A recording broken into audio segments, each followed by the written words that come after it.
SAWAC Radio, Veritas Audire, transmitiendo desde Zapotlán de Juárez Hidalgo, presenta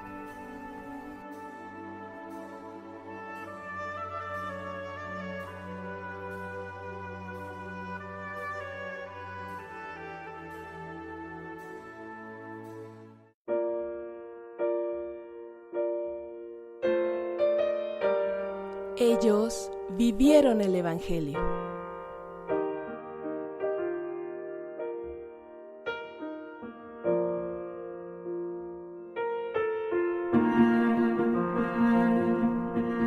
¿Qué tal? Estamos juntos nuevamente y yo feliz por contar con un día más de vida, por estar frente a estos micrófonos de SAWAC Radio con la finalidad de llegar no solo a sus oídos, sino a sus corazones, compartiéndoles la vida de hombres y mujeres cuyos ejemplos de vida los ha llevado a alcanzar el título de santos.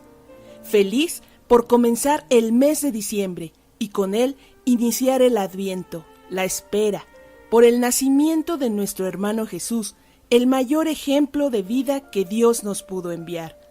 Feliz porque en SAWAC Radio hemos llegado esta semana al programa número 1000. Se dice fácil, pero ha sido la suma de esfuerzos y voluntades de cada uno de los que formamos parte de este proyecto. Feliz porque estrenamos programa y se suma a nuestras filas Jonathan, compartiéndonos encuentros de fe y razón, todos los jueves a partir de las 10 de la mañana. Feliz porque iniciamos una época en la que deberíamos estar siempre, la época del amor, de la cordialidad, de las luces, de la alegría, de cordialidad, de unión familiar, de buenos deseos. ¿A poco no deberíamos vivir siempre así? Así que sin más preámbulo, les invito a conocer la vida del patrono de los misioneros, el gigante en la historia de las misiones, uno de los primeros que practicaron los ejercicios espirituales creados por San Ignacio de Loyola, un verdadero héroe de fe. San Francisco de Javier, conocido como Francisco Javier, cuya fiesta celebramos el próximo domingo 3 de diciembre. ¡Comenzamos!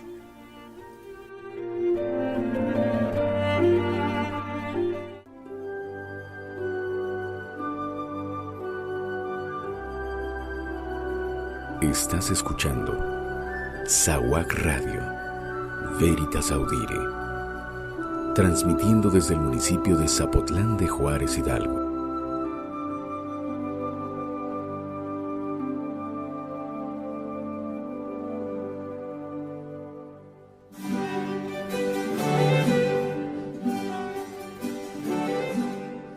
Francisco nació en 1506 en el castillo de Javier en Navarra, cerca de Pamplona, España. Era el más pequeño de la familia.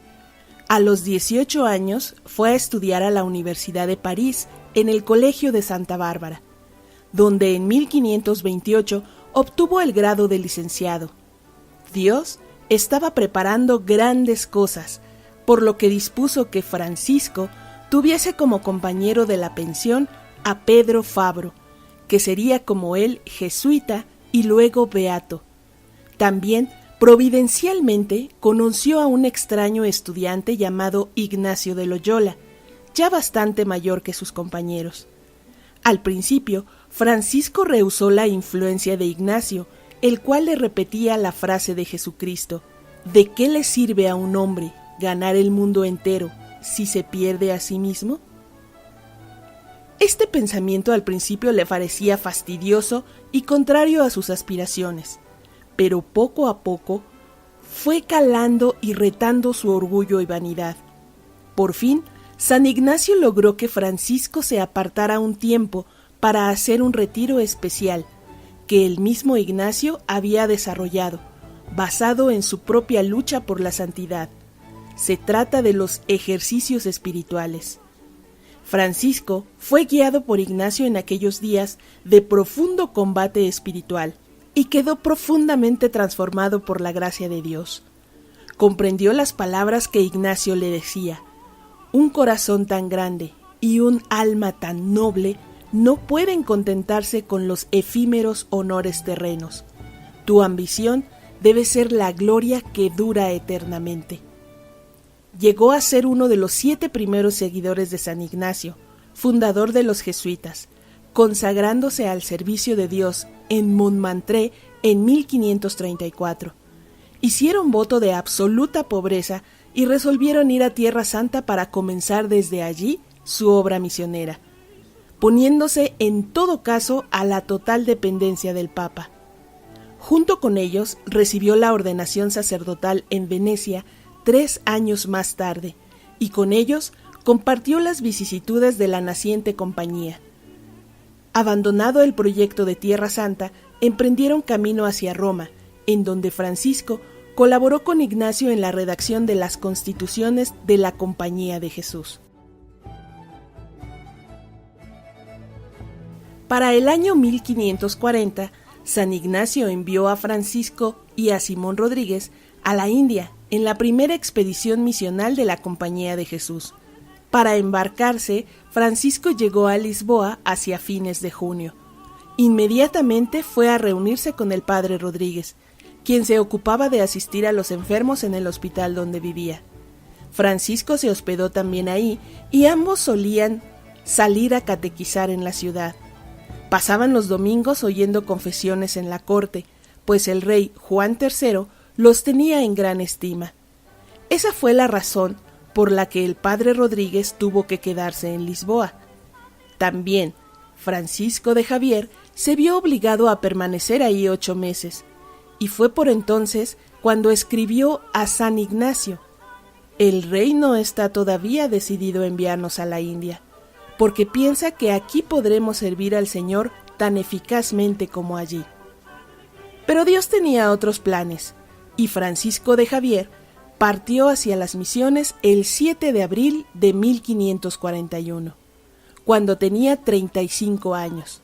El rey le entregó un documento por el que el Papa le nombraba nuncio apostólico en el Oriente. El monarca no pudo conseguir que aceptase más que un poco de ropa y algunos libros.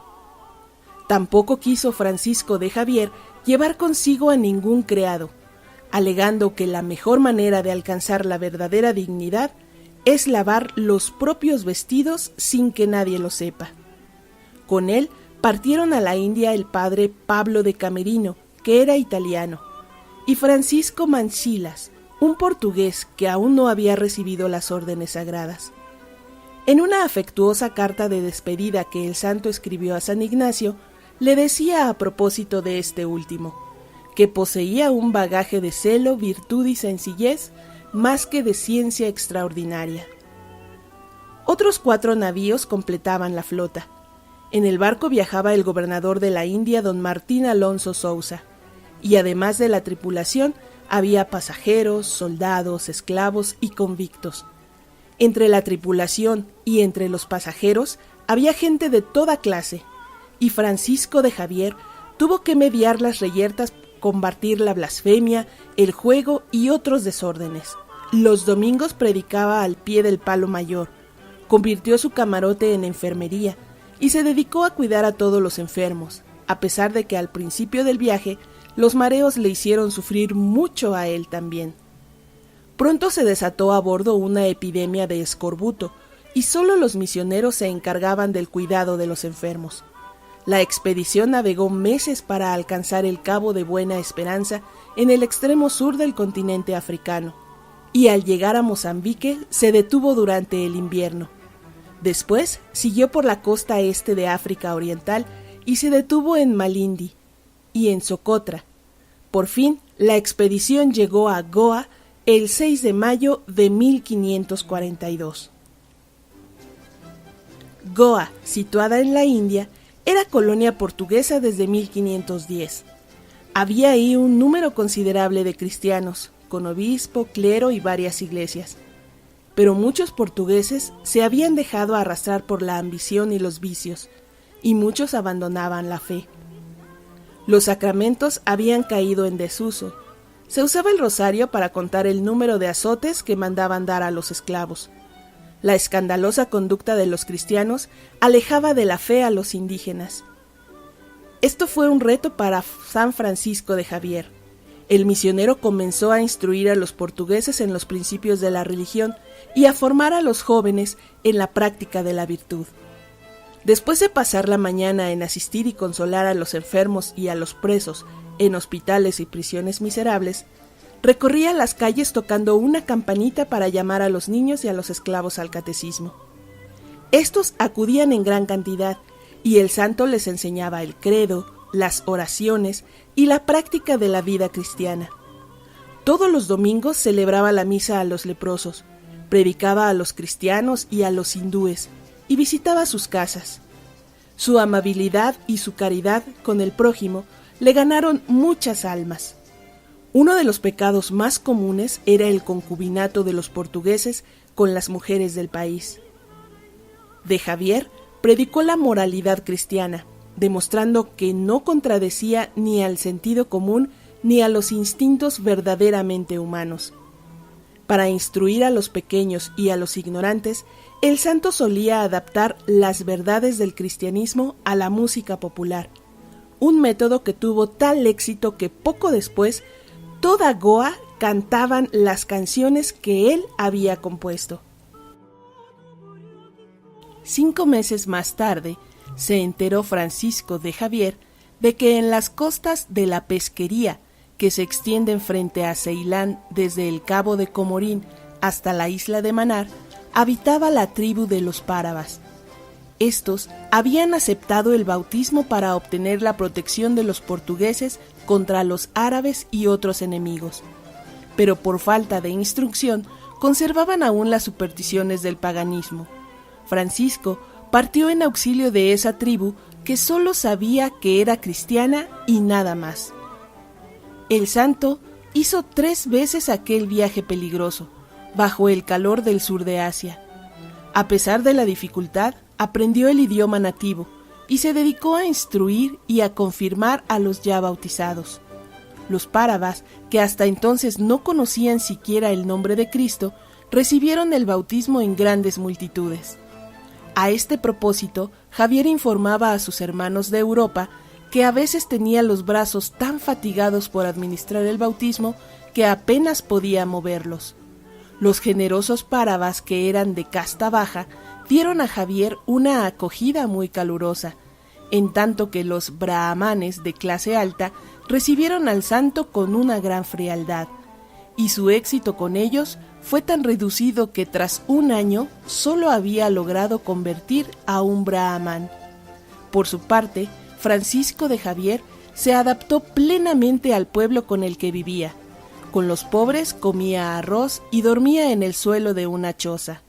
Francisco regresó a Goa en busca de otros misioneros y volvió a la tierra de los párabas con 2 sacerdotes y un catequista indígena y con Francisco Mancilas, a quienes dejó en diferentes puntos del país. El santo escribió a Mancilas una serie de cartas que constituyen uno de los documentos más importantes para comprender el espíritu de Francisco de Javier y conocer las dificultades con las que él se enfrentó. Nada podía desanimar a Francisco. Si no se encuentra una barca, dijo en una ocasión, iré nadando. Al ver la apatía de los cristianos ante la necesidad de evangelizar, comentó: si en esas islas hubiera minas de oro, los cristianos se precipitarían allá, pero no hay sino almas para salvar. Deseaba contagiar a todos con su celo evangelizador.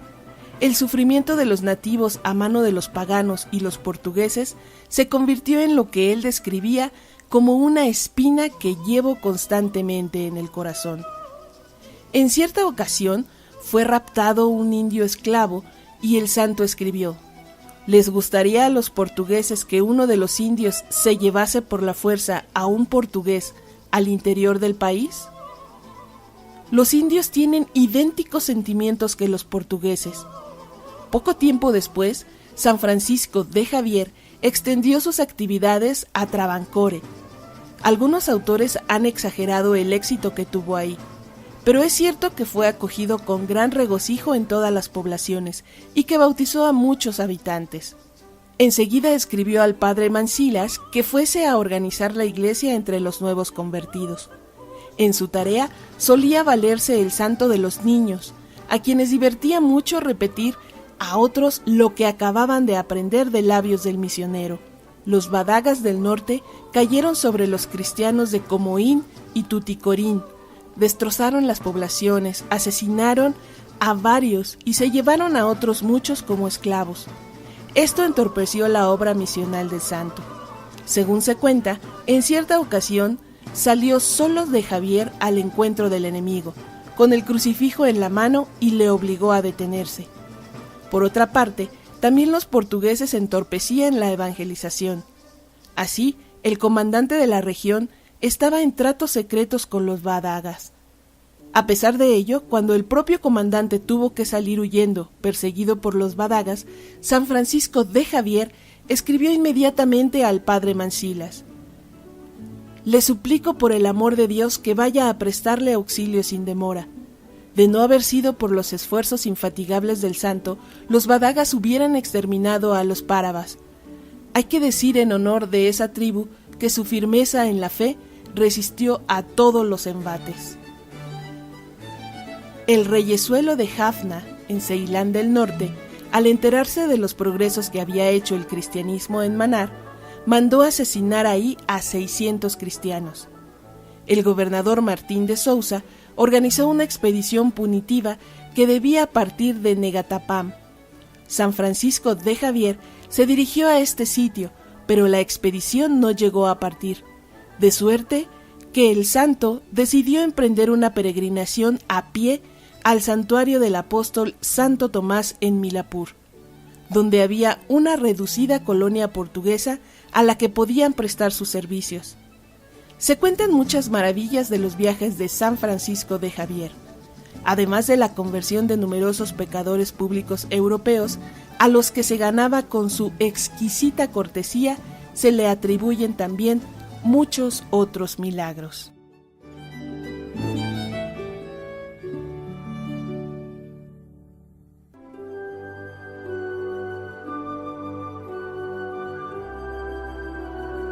Estás escuchando SAWAC Radio, Veritas Audire, transmitiendo desde el municipio de Zapotlán de Juárez, Hidalgo.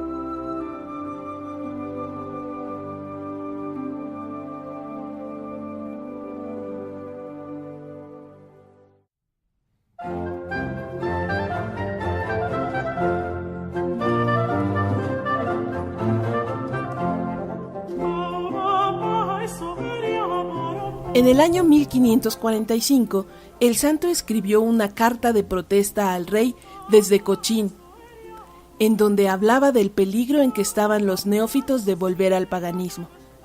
Escandalizados y desalentados por las injusticias y vejaciones que les imponen los propios oficiales de su majestad. Cuando nuestro Señor llame a su majestad a juicio, oirá tal vez su majestad las palabras airadas del Señor. ¿Por qué no castigaste a aquellos de tus súbditos sobre los que tenías autoridad y que me hicieron la guerra en la India? El santo habla muy elogiosamente del vicario general en las Indias, don Miguel Vaz, y ruega al rey que le envíe nuevamente con plenos poderes una vez que éste haya rendido su informe en Lisboa. Como espero morir en estas partes de la tierra y no volveré a ver a su majestad en este mundo, ruégole que me ayude con sus oraciones para que nos encontremos en el otro. Ciertamente estaremos más descansados que en este. San Francisco de Javier repite sus alabanzas sobre el vicario general en una carta al padre Simón Rodríguez, en donde habla todavía con mayor franqueza acerca de los europeos. No titubean en hacer el mal, porque piensan que no puede ser malo lo que se hace sin dificultad y para su beneficio.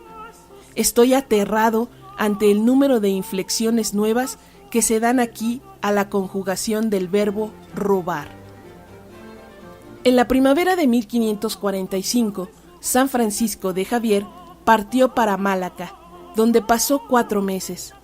Malaca era entonces una ciudad grande y próspera. Alburquerque la había conquistado para la corona portuguesa en 1511 y desde entonces se había convertido en un centro de costumbres licenciosas. El santo fue acogido en la ciudad con gran reverencia y cordialidad y tuvo cierto éxito en sus esfuerzos de reforma. En los 18 meses siguientes es difícil seguirle los pasos. Fue una época muy activa y particularmente interesante, pues la pasó en un mundo en gran parte desconocido, visitando ciertas islas a las que él da el nombre genérico de Molucas, y que es difícil identificar con exactitud. Sabemos que predicó y ejerció el ministerio sacerdotal en Amboina, Ternate, Gilolo y otros sitios, en algunos de los cuales había colonia de mercaderes portugueses.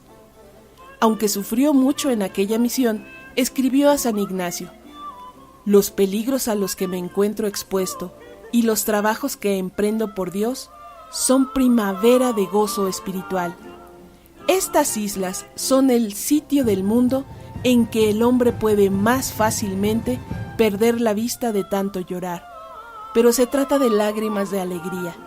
No recuerdo haber gustado jamás tantas delicias interiores y los consuelos no me dejan sentir el efecto de las duras condiciones materiales y de los obstáculos y los amigos aparentes».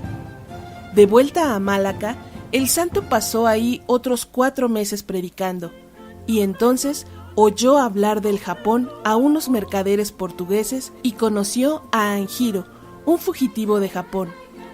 Javier desembarcó nuevamente en la India en 1548. Pasó los siguientes 15 meses viajando sin descanso entre Goa, Ceilán y Cabo de Comorín para consolidar su obra, sobre todo el Colegio Internacional de San Pablo, en Goa, y preparar su partida al Japón, en el que hasta entonces no había penetrado ningún europeo. En abril de 1549 partió de la India, acompañado por otro sacerdote de la Compañía de Jesús y un hermano coadjutor, por Anjiro, que tomó el nombre de Pablo, y por 2 japoneses que se habían convertido al cristianismo. El día de la fiesta de la Asunción, desembarcaron en Kagoshima, Japón. San Francisco de Javier se dedicó a aprender el japonés y logró traducir una exposición muy sencilla de la doctrina cristiana que repetía a cuantos se mostraban dispuestos a escucharle. Al cabo de un año de trabajo, había logrado unas 100 conversiones. Ello provocó las sospechas de las autoridades, las cuales le prohibieron que siguiese predicando. Entonces, el santo decidió trasladarse a otro sitio con sus compañeros, dejando a Pablo al cuidado de los neófitos. Antes de partir de Kagashima, fue a visitar la fortaleza de Ichiku. Ahí convirtió a la esposa del jefe de la fortaleza, al criado de éste y a algunas personas más. 10 años más tarde, Luis de Almeida, médico y hermano coadjutor de la Compañía de Jesús, encontró en pleno fervor a esa cristiandad aislada. Francisco de Javier se trasladó a Hirado, al norte de Nagasaki.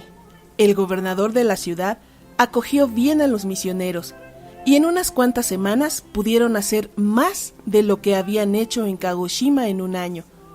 El santo dejó esa cristiandad a cargo del padre Torres y partió con el hermano Fernández y un japonés a Yamaguchi, en Honshu. Ahí predicó en las calles y delante del gobernador, pero no tuvo ningún éxito y las gentes de la región se burlaron de él.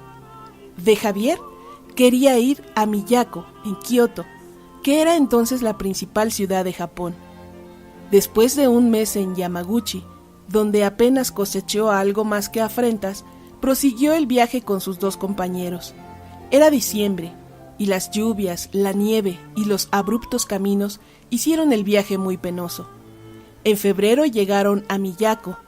Ahí se enteró el santo de que para tener una entrevista con el gobernador necesitaba pagar una suma mucho mayor a la que poseía.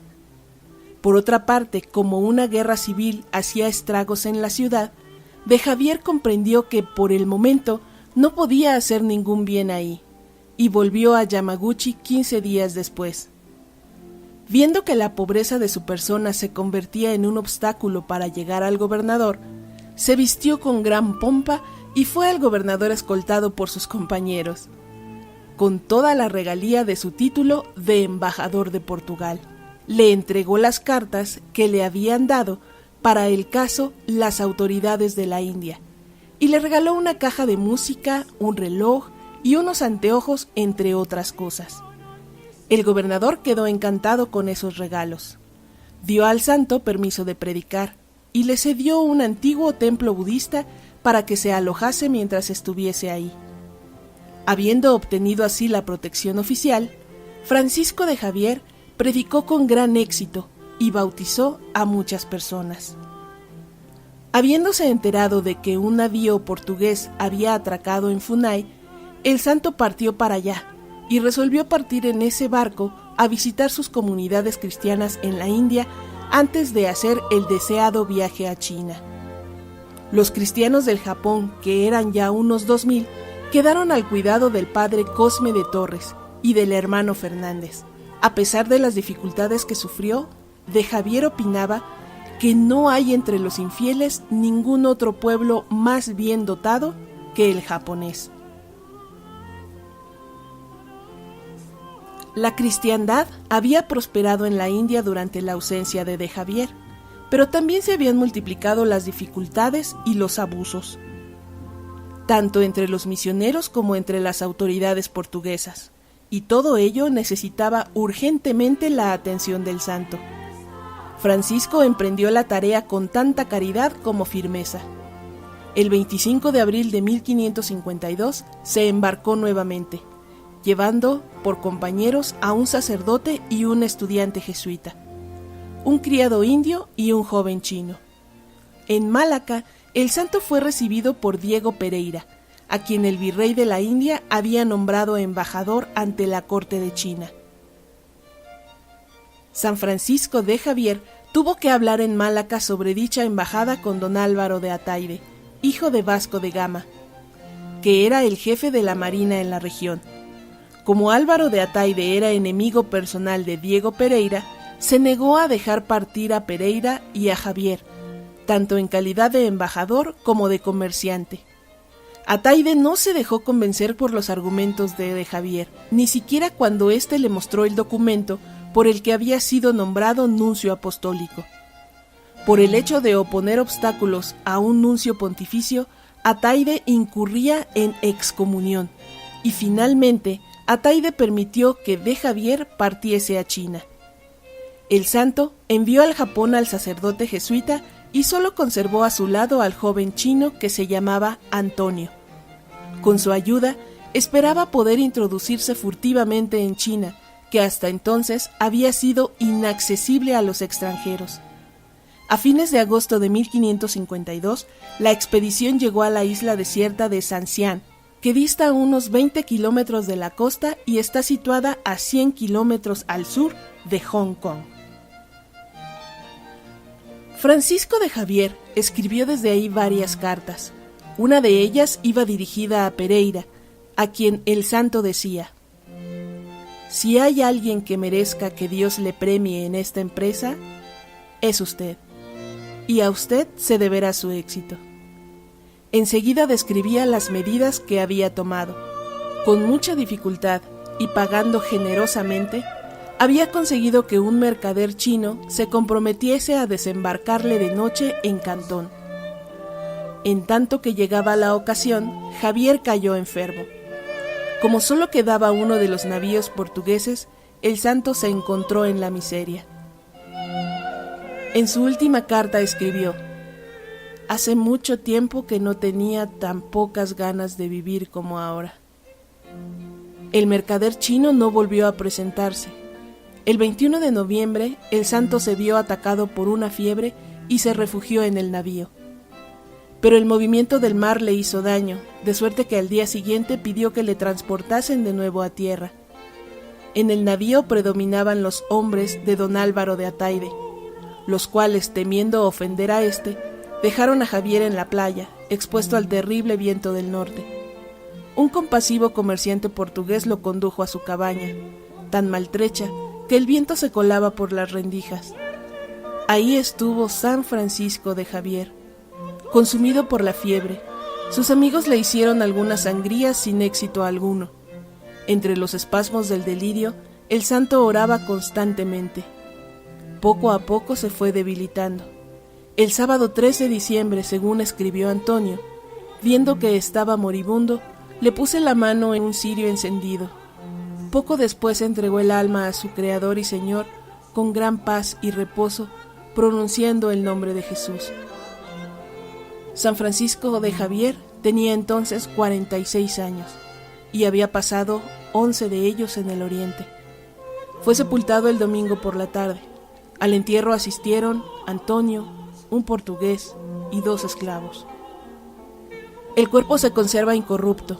Uno de los tripulantes del navío había aconsejado que se llenase de barro el féretro para poder trasladar más tarde los restos. 10 semanas después se procedió a abrir la tumba. Al quitar el barro del rostro, los presentes descubrieron que se conservaba perfectamente fresco. Y lo más impresionante, que no había perdido el color. También el resto del cuerpo fue trasladado a Malaca, donde todos salieron a recibirlo con gran gozo, excepto don Álvaro de Ataide. Al fin del año fue trasladado a Goa, en la India, donde los médicos comprobaron que se hallaba incorrupto. Ahí reposa todavía, en la iglesia del Buen Jesús. San Francisco de Javier fue canonizado en 1622, al mismo tiempo que San Ignacio de Loyola, Teresa de Ávila, Felipe Neri e Isidro Labrador.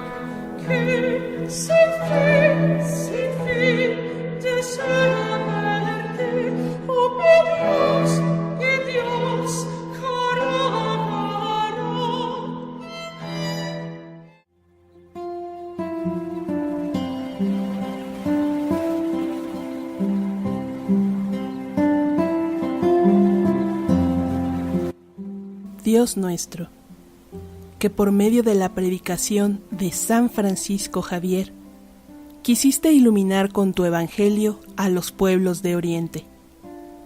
Concédenos a todos los cristianos un gran entusiasmo por darte a conocer, a fin de que tu iglesia pueda llevar a todos los hombres tu mensaje de salvación. Por nuestro Señor Jesucristo, tu Hijo, que vive y reina contigo en la unidad del Espíritu Santo, y es Dios, por los siglos de los siglos. Amén.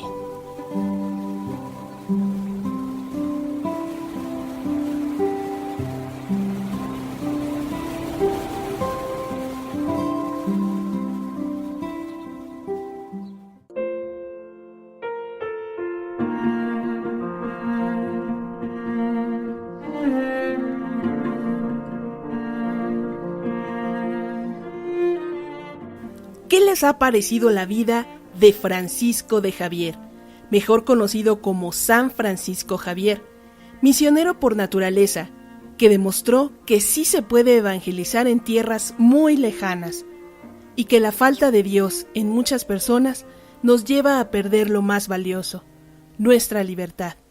Por lo que sumamos la vida de Francisco Javier a los ejemplos que deberíamos aplicar en nuestras vidas, buscando siempre ser mejores seres humanos.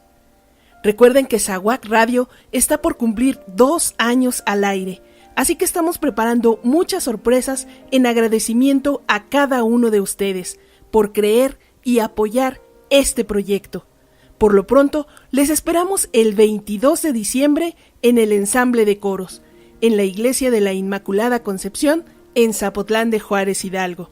Envío también una calurosa felicitación a todos aquellos que llevan por nombre Francisco Javier. Y no se olviden, donde nos veamos, platíquenme de San Francisco de Javier. ¡Adiós!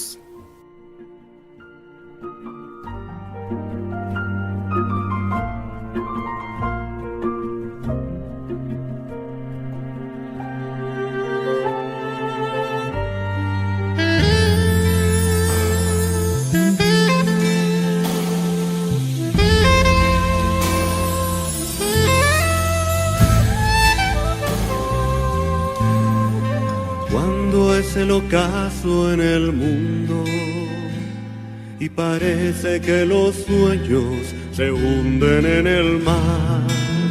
Cuando ya nadie quiere cruzar el océano inmenso que arrincona a los pobres. Surge tu luz, Cristo,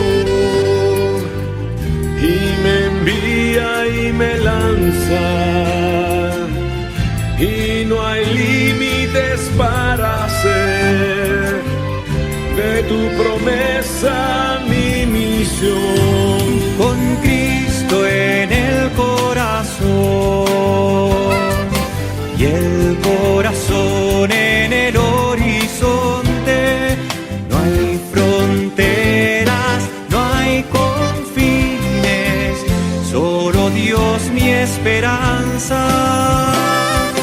No hay fronteras, no hay confines, solo Dios mi esperanza.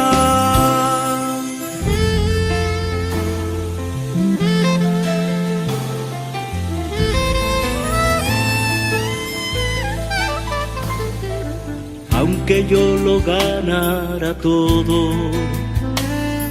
de nada me sirve si no me lleva a ti.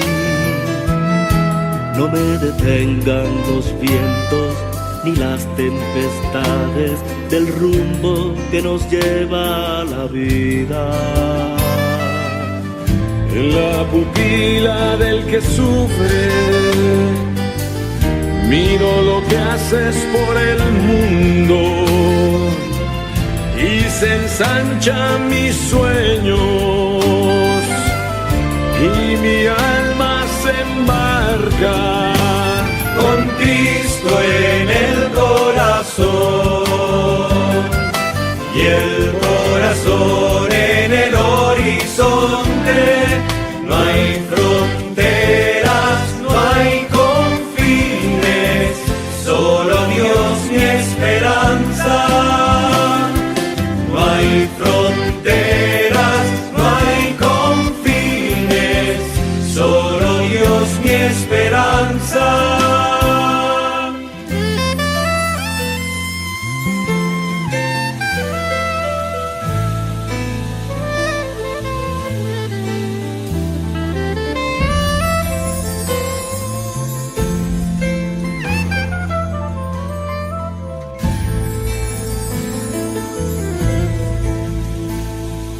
Vienes alegrando el camino, vienes compartiendo tu paz y tu perdón. Es tanto amor recibido que invita al encuentro de un mundo que busca tu reino. Todo, Señor, tú me lo has dado, nada es mío, todo es gracia. En tus manos recíbelo. Tú eres mi tierra y mi inicio, con Cristo en el corazón y el corazón en el horizonte. No hay fronteras, no hay confines, solo Dios mi esperanza. No hay fronteras, no hay confines, solo Dios mi esperanza.